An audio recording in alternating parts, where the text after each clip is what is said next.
What's up guys, welcome back to Bass Fishing Declassified. In this video, we're going to be sharing our top 5 January baits to put big bass in the boat. We have 5 anglers from 5 different regions of the country giving you all the juice so you'll have the right baits for the right conditions when you go to the lake. Let's get into it. So it's January here on the TVA fisheries, so lakes like Chickamauga, you've got Gunnersville, Wheeler, and you name it. TVA fisheries, they are known for big baits. So big swim baits, big crankbaits, big lipless crankbaits, all of those things. Also Alabama rigs, those are a perfect example. But TVA in general, even during January in the coldest months, it's all about big baits. But I'm going to show you my absolute favorite bait, especially for Lake Chickamauga this time of year, and it's one that I think gets overlooked by a lot of people. And what happens on Chickamauga specifically, and also a lot of these lakes on the TVA fishery, is the fact that there's a lot of small bait fish. There's a lot of big bait fish too, but a lot of the times the fish are very focused on very small bait fish during January all the way into February and March. This is one of the baits that I like to throw, but because those fish are focused on smaller bait fish overall, some of them, not all of them, some of them are focused on real big gizzard shad and things like that, even skipjack sometimes, if you've ever seen one of those. But this bait right here, this is the very small Z-Man minnows, and so a very small 3-inch minnow bait or swim bait. It's got that boot style tail there.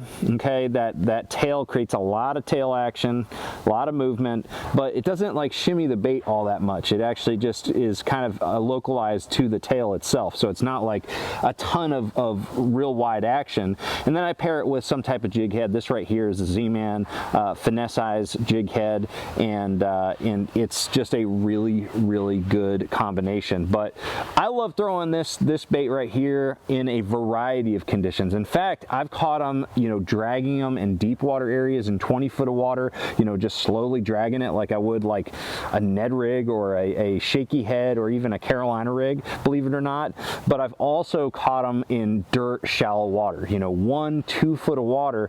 Anywhere those fish are located, this bait right here seems to get way more bites, and also good quality bites, than some of the bigger presentations this time of year, because I think they just are so tired, or they're so conditioned to see those larger presentations on the TVA, that when you swim a little swim bait like this sucker right in the front of their face, they're going to eat it. And also it really plays to those fish again that are focusing on those smaller bait fish that really aren't attracted to those big giant baits to begin with. So the setup that I'm going to be using with this particular bait is pretty standard throughout, whether I'm fishing it deep or shallow. I might change the size of the line, the leader, a little bit, but the rest of it stays the same. So first off, we're fishing on spinning gear. I like to use like a 4,000 size spinning reel, and just because that's my personal preference. And I end up spooling that with 20-pound test braid as my main line. This is Seagar Smackdown. I like the flash green just because I use that on all of my spinning reel models. And then I tie a small leader to that, fluorocarbon leader. So I use a Seagar Gold Label. Anywhere from 10 to 12-pound test is pretty standard. If I'm dragging it on the bottom on shell beds, I'll go with 12, and if I'm just reeling it through open water, I might go down to 8-pound test or something like that. But really, you don't have to go too light, because this is a reaction type technique. And so I use about a 10-foot leader for that, and then the rod that I'm using is a 610 medium heavy Fitzgerald Versa series rod, if you can see that right there. Great rod. To me, it's just a very nimble rod, very accurate. So if I'm casting around cover and structure, I can make those accurate casts. But overall, this is my favorite setup, and I'm not kidding when I say that, because I've talked about this bait a lot on my YouTube channel.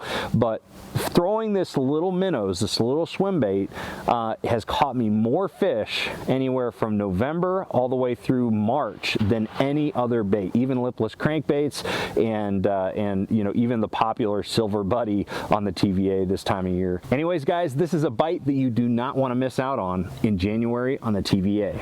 If you happen to be heading to Florida during the month of January, you're going to want to make sure you're fishing some of the heaviest cover around. And that's because even though you might be leaving a state that's got snow on the ground, as soon as you get down to Florida, a lot of those fish are going to be thinking about spawning. Heck, some of them might already have started spawning. So when you've got a bunch of fish moving in from deep water, both females and males, they're going to move to those spawning grounds and then start setting up shop in some of the thickest cover around. Could be floating mats of hyacinth, could be hay grass, could be cattails, could be lily pads, could be round reeds. The point here is you're talking about some of the thickest cover around is where those fish are going to be staging in a pre-spawn mode before they move up to their beds. So you got to have a bait choice that's going to get to those fish in that thick cover. And that's why I love to throw a punch rig. In this case, a punch rig is going to be a 1 to 2.5 ounce tungsten weight paired up with a heavy cover hook. I prefer an EWG style Fusion 19 heavy cover hook. Some people prefer a straight shank hook. That's personal preference. And then you match it up with a craw or beaver style bait that you can Texas rig. In this case, this is a Berkeley Shape 108 in the Labatt color, one of my favorites for punching. And then you got to make sure you've got heavy lines. So I throw 50 to 65 pound Durabraid and match that up with a heavy rod. So I build an FP 936 by MHX. It's a 7.9 heavy action flip and stick. And I pair that up with an 8.3 to 1 Abu Garcia Xenon X. So it's a faster gear ratio speed reel, which I like to have because a lot of times you're making a lot of quick, rapid pitches in an area, and that faster gear ratio reel picks up line quicker and allows you to be efficient and effective on the water. So if you're heading to Florida, make sure you tie on a big weight and a Texas rig and go flip some of the heaviest, nastiest cover you can find, because that will give you the best shot at catching a true giant. What is up, everybody? Welcome back to Bass Fishing Declassified. We are here to help you to become a better angler no matter where you live throughout the country. We want to say thank you to everybody that has watched us in the last 2 months and give us positive feedback. And if you are not, please subscribe to the channel to make sure you do not miss out on any content for the upcoming 2023 year. Once again, thank you for watching. Now let's get to the next angler. Today I'm going to share with you guys what my #1 January lure is, and I'm going to give you guys some tips and advice on how I like to fish it. I think it's going to add up to some good cold water bass for you guys. So right off the bat, here it is. It's the Megabass 110+1 Junior. Now this is the deeper model, the 110+1. They make a different one that has a shallower lip on it, but this is the smaller model. This is almost the identical profile to the Megabass 110+1. Except it's just a smaller model. It's about 25% smaller. It's a finesse jerkbait.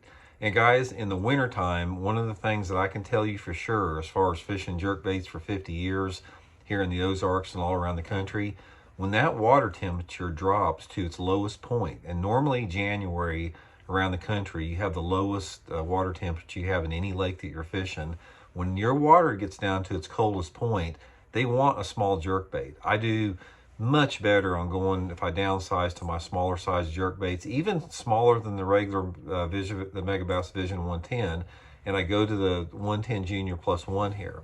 Now, the key on this, I think a lot of it is the fact that the metabolisms of the bass are a little bit slower.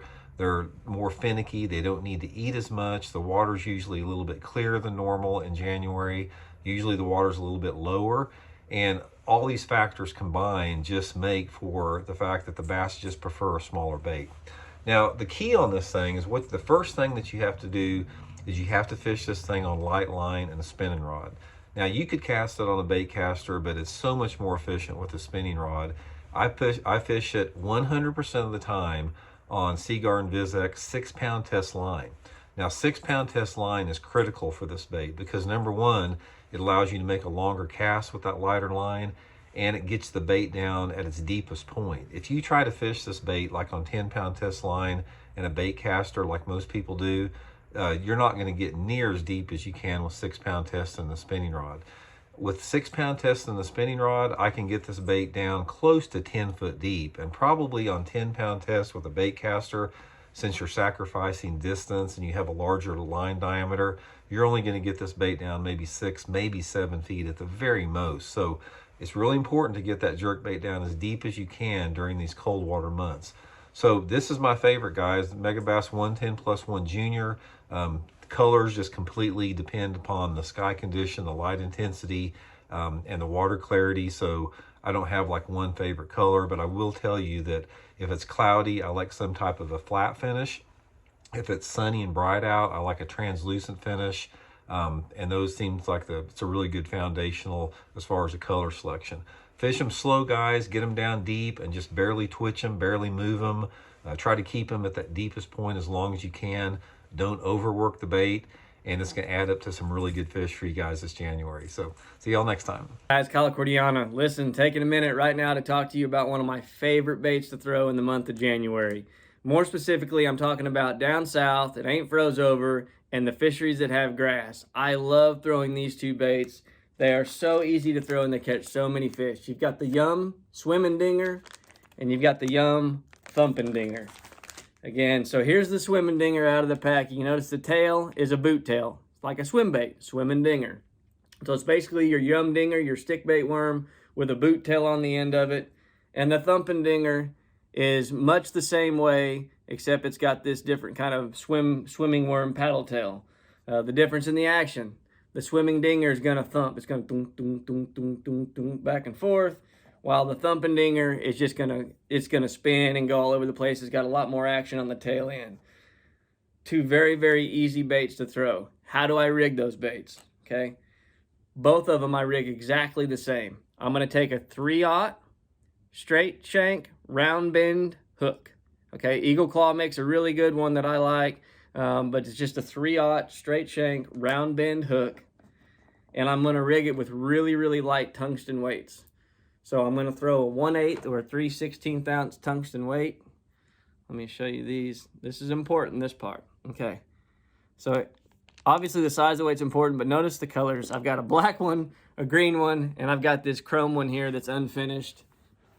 And I think it's really important that you vary the color of your tungsten weight. And the reason for this is I get teased about it some because people make fun of me for having like a bright, shiny chrome weight on there. And even when I'm punching mats and stuff, I have found times that different color weight, especially the shiny one in the grass, the fish see it, I can get 2 or 3 to 1 bites, more bites, when I put on that flashy kind of chrome one. And sometimes they're turned off by it. So play around with your color tungsten. Most of the time I'm going to peg that weight, but there are times that I won't peg the weight. And the reason for that is I'm fishing vegetation, and the way you fish this bait is you're going to throw it out. You want it to come down until it hits at least the top of the grass, and then you're going to slow retrieve it back, ticking the tops of the grass, just like you would a crankbait or a lipless crank. And you're wanting to tick it and let it kind of catch up and pull it free of the bait, and it's super, super weedless. You hardly ever come back with anything on your bait. But the other way to fish that bait is to actually let it sink down in and let it fall into that grass just a little bit, and then you pull it up free and you let it flutter back down. And whether you got the swimming dinger or the thumping dinger, you got that tail action falling down, and those fish will key in on that. And the reason you want to vary whether you peg the weight or not peg the weight is basically how far do you want your bait to go down in the grass. So I had a school of fish on Sam Rayburn one time where I caught 29 in a row in a tournament, and they were in deep hydrilla. And I had my weight pegged initially, and I was catching them, and I was hopping it through the tall hydrilla. And that pegged weight was keeping that bait intact with the weight and was taking that bait deeper into the hydrilla. And I was catching those fish deeper in the hydrilla.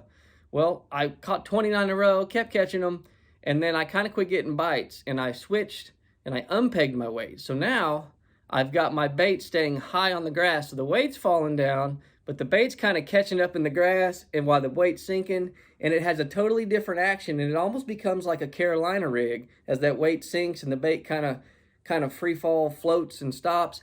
It's a totally different look to those fish. So play with pegging your weight and not pegging your weight.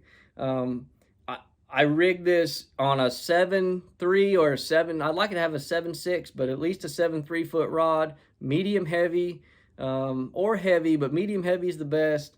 I usually throw mine on a Kistler Helium or a KLX, and I can throw it on as heavy line as you want. I'm usually throwing no less than 15 and no more than 20, but you can play with that as you want, but you're gonna have to get those fish out of that grass, so I don't recommend going too light. But anyway, those are two easy baits to tie on, easy to work, easy to rig. Go out there, catch you some more fish in January, and fish these baits in grass. My go-to bait in January is a finesse swim bait. You guys know I love offshore bass fishing, and whether I'm on a highland reservoir in the Ozarks, a lowland reservoir over in Texas, or on the East Coast fishing blueback herring lakes, a finesse swim bait is a great option for putting bass in the boat. And it's honestly one of those versatile baits out there in January. Now, a couple of baits that are very common in January are going to be an Alabama rig and a jerkbait. And that's because bass start keying really heavily on shad. Shads start to get stunned and die as water temperatures drop into the 45-degree range and below. And so shad will basically be your primary forage if you have them in your lake, and they're going to be easy pickings because they're just floating around in the middle of the water column dying or stunned. And that's why the Alabama rig and the jerkbait are so powerful.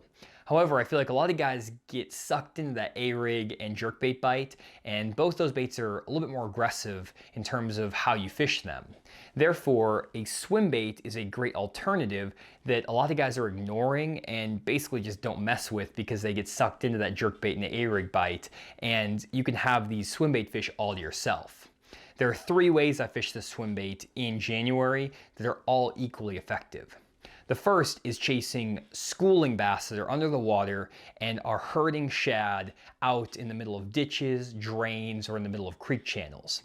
If you're on a highland reservoir like Table Rock Lake or Beaver Lake, you can go into the back half of creeks in the middle of the ditches and the channels, just right where the creeks start to narrow down, and just graph around with your 2D sonar down imaging. Find schools of bait fish out there in sometimes 30 and sometimes even as deep as 80 feet of water, and then put your live scope down and chase them around with live scope looking for schools of bass underneath those bait fish. I'm going to be using a pretty heavy jig head on this little swim bait when I'm fishing for those deeper bass because I want that bait to fall pretty quickly. And this is a 4x4 tackle 3/8 ounce ball head with a 2-aught swim bait hook and a 3-inch megabass spark shed on the back. I'm basically just going to wait for those fish to show up on my live scope, fire that swim bait over to them, let it sink down to the level of the fish, and if you get it anywhere near them, honestly, in those scenarios, they're going to absolutely choke it. The hardest part is finding the fish to start out with by doing a lot of graphing. Usually takes me 3 to 4 hours to find a good school of fish like this, so it's not a super fast process, but when you find them, you usually find a lot of fish in the area and they're very easy to catch. And that heavier head gets that bait down to them quick so you can take advantage of that bite. Another great way to catch bass, especially if you have smallmouth on your lake on a little swim bait, is by reeling a little bit lighter head swim bait around rock piles. A lot of bass will set up, especially in January, around isolated rock piles that are in 15 to 35 feet of water on deeper, clearer lakes. The bass sometimes are feeding on crawfish in these scenarios, but also will be feeding on some of those dying shad that are falling down to the bottom. In both cases, they'll eat this little finesse swim bait, both the crawfish feeders and the shad feeders. What I'm trying to do is pair a megabass spark shad on a 1/4 ounce 4x4 ball head jig head.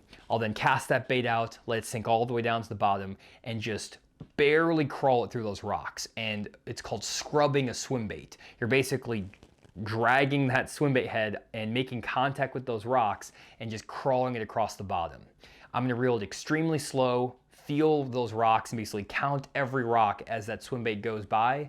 And if there's some smallmouth or largemouth down there, they will absolutely chew the swim bait, and you can catch some really big fish and a lot of numbers doing that. To find these rock piles, I usually graph rounded points in the back half of creeks and also the center of pockets that are in 20 to 30 feet of water. Look for those isolated rock veins or pieces of chunk rock out there, and then just fire that swim bait around, and you're going to catch some good fish. The third way I fish these finesse swim baits is by actually throwing them in the same places I would fish a jerk bait, which is around standing timber and brush piles. A A lot of times guys will use live scope nowadays to see fish suspended around brush piles, fish their jerkbait over the top of that brush and just let that bait suspend right over that brush pile, waiting for the bass to come eat that bait. However, you can get those same bass to react by throwing a very, very light, subtle swim bait. This is a Megabass Hasdong Shad, the 3-inch, or actually 2.8-inch size. It's a little narrow, tiny swim bait, and I put this on an Okashira Megabass jig head. It has a little blade on it that gives it a little bit extra flash and a little bit extra wiggle, and this is actually the 1/8 ounce size, so it's a very, very light head. The reason I'm going with such a light head, this 1/8 ounce head, is that I basically want to cast that bait out and let it fall like 1/2 foot a second, and then after it hits that 10 to 15 foot range, however deep the top of that brush pile is, I'm just gonna crawl my reel handle and reel that bait in as slow as physically possible. If you reel this little swim bait too fast, it'll actually start rising up and it's going to get up in there in that 2 to 3 foot water column. So you basically just have to turn that handle like 1 rotation every second. Like, it's such a painful way to fish. Just barely turn that reel handle like that.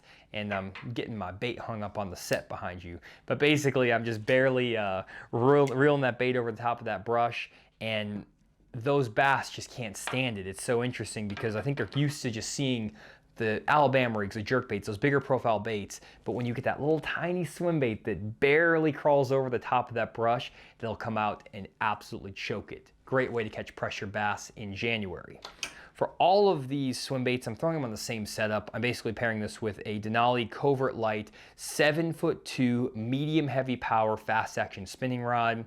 I'm pairing that with 6-pound fluorocarbon leader, some Sunline FC Snapper fluorocarbon, and 10-pound Sunline braid line for my main line. I'll put a Abu Garcia Max Pro reel, I think is what it's called, $50. Get all my reels at Walmart. People wonder why I buy my reels at Walmart.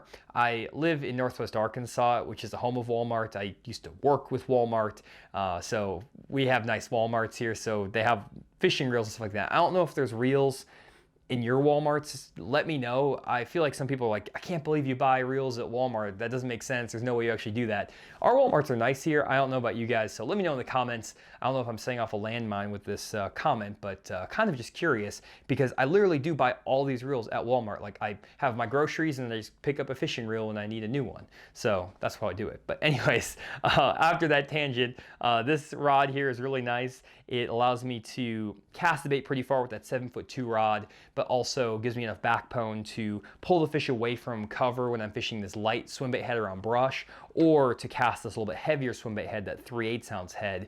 And I can basically just go with one rod for all my finesse swimbaits, and I'm good to go. And those were our top 5 baits for January bass fishing.